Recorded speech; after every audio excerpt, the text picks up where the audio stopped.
Hello everyone and welcome back to my channel. मेरे channel स्वादिष्ट सफ़र में आप लोगों का स्वागत है। मैं अनु चौहान, इस चैनल की होस्ट, आपका स्वागत करती हूँ हमारी नवरात्रि स्पेशल सीरीज़ में।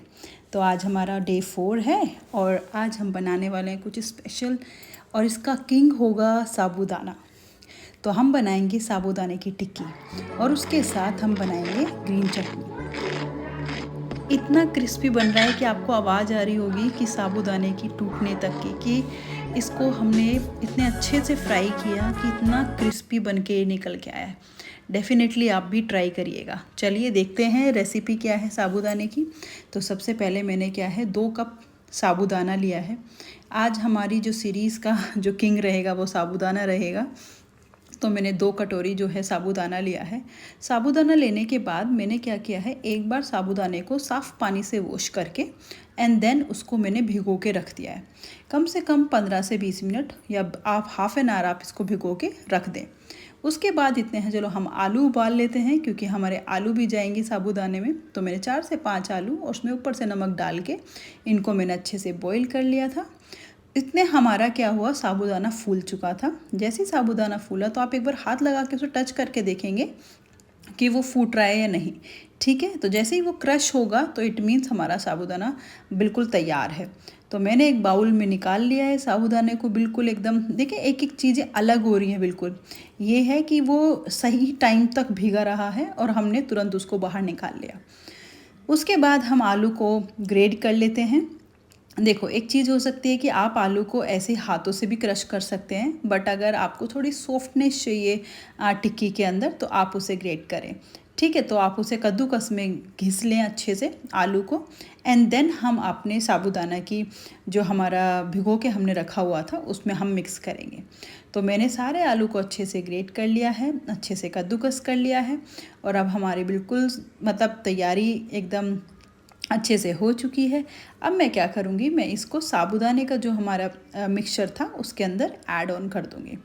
तो आप क्वांटिटी अपने अकॉर्डिंग लीजिए कि मैंने क्या किया है, मतलब 2 बाउल मैंने साबूदाना लिया है एंड देन मैंने मीडियम साइज़ के आलू लिए थे। ठीक है, ज़्यादा बड़े ना ज़्यादा छोटे, तो मीडियम साइज़ के मैंने आलू लिए हैं। बेसिक मसाले हम इसमें डालेंगे काली मिर्च और सेंधा नमक। नमक आप अपने टेस्ट के अनुसार ले सकते हैं। देन मैंने कुछ ग्रीन चिलीज़ चॉप करके रखी हुई थी, ग्रीन चिली हम ऐड करेंगे। देन हम हरा धनिया इसमें ऐड करेंगे।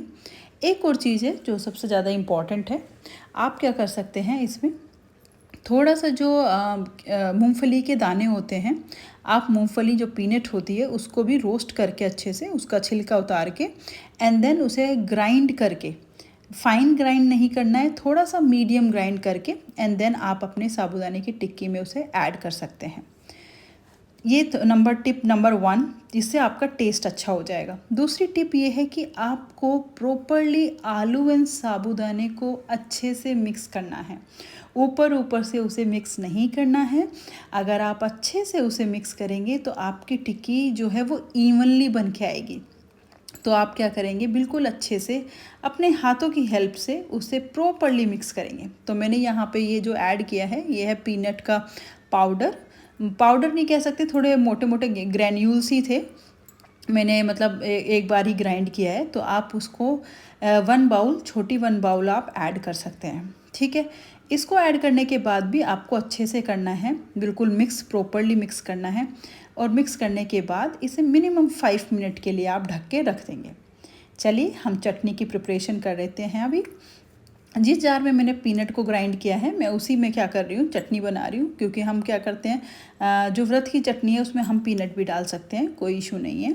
तो मैंने थोड़ा सा हरा धनिया, 4 से 5 हरी मिर्चें और थोड़ा सा मैंने अदरक का पीस लिया था। इसमें अदरक आप डाल सकते हैं, आप चाहे तो जीरा भी ऐड कर सकते हैं and salt as per taste. ठीक है, काली मिर्च इसलिए नहीं यूज़ की क्योंकि मैं ऑलरेडी हरी मिर्च यूज़ कर रही हूँ। थोड़ा सा पानी आप इसमें डालेंगे और हमारी चटनी बिल्कुल व्रत की चटनी बन के तैयार हो जाएगी। अगर आप चाहते हैं तो इसमें दही भी ऐड कर सकते हैं सॉफ्टनेस के लिए। तो चलिए अब टिक्की की प्रिपरेशन करते हैं। टिक्की बना के रख लेते हैं पहले सारी, देन उसके बाद हम उनको फ्राई करेंगे।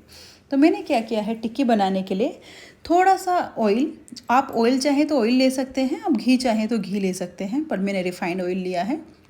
तो मैंने रिफाइंड ऑयल की हेल्प से क्या किया है, टिक्कियों को शेप दी है प्रॉपरली। तो आप इस तरह से टिक्की की शेप बनाएंगी। सारी टिक्की एक बार मतलब प्रॉपर साइज़ में होनी चाहिए और एक ही विड्थ की होनी चाहिए, ऐसा नहीं कोई मोटी कोई पतली। तो आपको हिसाब से अपने हाथ की हेल्प से उसी हिसाब से आपको टिक्कियों को फ्रेम करना है, ठीक है। तो इस तरह से मैंने सारी टिक्की एक एक करके बना ली थी। और उसके बाद हम क्या करेंगे, फ्राई करने के लिए जाएंगे। जब हम टिप नंबर 3, अगर जब भी हम टिक्की बना रहे हैं तो हमें ये चीज़ खास ख्याल रखना है कि हाथ में थोड़ा ऑयल होना ज़रूरी है ताकि वो स्टिक ना हो, ठीक है। स्टिक नहीं होंगी तो वो प्रॉपरली क्या हो जाएंगी, बन के आएंगी। तो इस तरह से मैंने सारी टिक्कियाँ को प्रॉपर बना लिया था। आप भी पहले प्लेट तैयार कर लें, फिर एक ही बारी में सारी चीज़ें हम क्या कर सकते हैं, फ्राई कर लेंगे। ऐसा नहीं होगा कि भैया हम वेट कर रहे हैं एक एक टिक्की बना बना के उसको डालने के लिए, ठीक है।